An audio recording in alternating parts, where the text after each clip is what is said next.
Then the Lord said to Moses, "Tell the people of Israel to turn back and encamp in front of Pi-hahiroth, between Migdol and the sea, in front of Baal-zephon.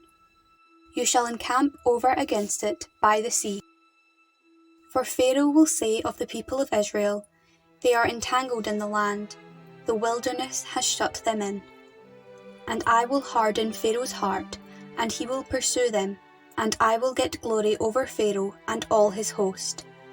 And the Egyptians shall know that I am the Lord." And they did so.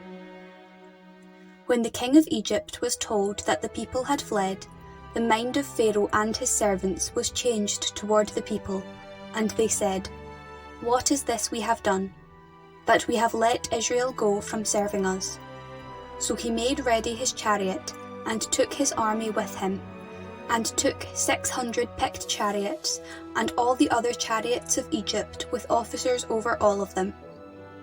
And the Lord hardened the heart of Pharaoh king of Egypt, and he pursued the people of Israel as they went forth defiantly. The Egyptians pursued them, all Pharaoh's horses and chariots, and his horsemen and his army, and overtook them encamped at the sea by Pi-hahiroth, in front of Baal-zephon. When Pharaoh drew near, the people of Israel lifted up their eyes, and behold, the Egyptians were marching after them, and they were in great fear. And the people of Israel cried out to the Lord, and they said to Moses, "Is it because there are no graves in Egypt that you have taken us away to die in the wilderness? What have you done to us in bringing us out of Egypt? Is not this what we said to you in Egypt? Let us alone, and let us serve the Egyptians. For it would have been better for us to serve the Egyptians than to die in the wilderness." And Moses said to the people, "Fear not, stand firm, and see the salvation of the Lord, which he will work for you today. For the Egyptians whom you see today, you shall never see again. The Lord will fight for you, and you have only to be still." The Lord said to Moses, "Why do you cry to me? Tell the people of Israel to go forward. Lift up your rod and stretch out your hand over the sea and divide it, that the people of Israel may go on dry ground through the sea. And I will harden the hearts of the Egyptians so that they shall go in after them. And I will get glory over Pharaoh and all his hosts, his chariots and his horsemen. And the Egyptians shall know that I am the Lord, when I have gotten glory over Pharaoh, his chariots and his horsemen." The angel of God who went before the host of Israel moved, and went behind them, and the pillar of cloud moved from before them, and stood behind them, coming between the host of Egypt and the host of Israel. And there was the cloud and the darkness, and the night passed without one coming near the other all night. Then Moses stretched out his hand over the sea, and the Lord drove the sea back by a strong east wind all night, and made the sea dry land, and the waters were divided.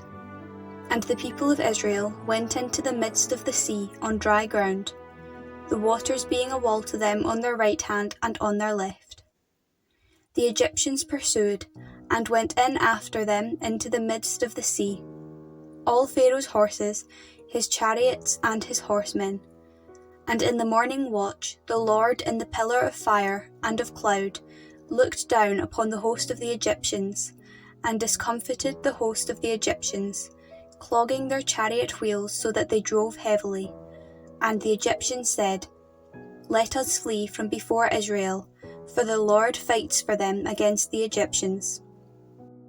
Then the Lord said to Moses, "Stretch out your hand over the sea, that the water may come back upon the Egyptians, upon their chariots, and upon their horsemen."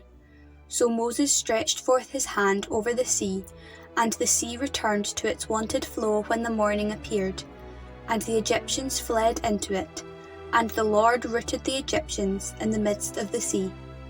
The waters returned and covered the chariots and the horsemen and all the host of Pharaoh that had followed them into the sea. Not so much as one of them remained. But the people of Israel walked on dry ground through the sea, the waters being a wall to them on their right hand and on their left. Thus the Lord saved Israel that day from the hand of the Egyptians, and Israel saw the Egyptians dead upon the seashore.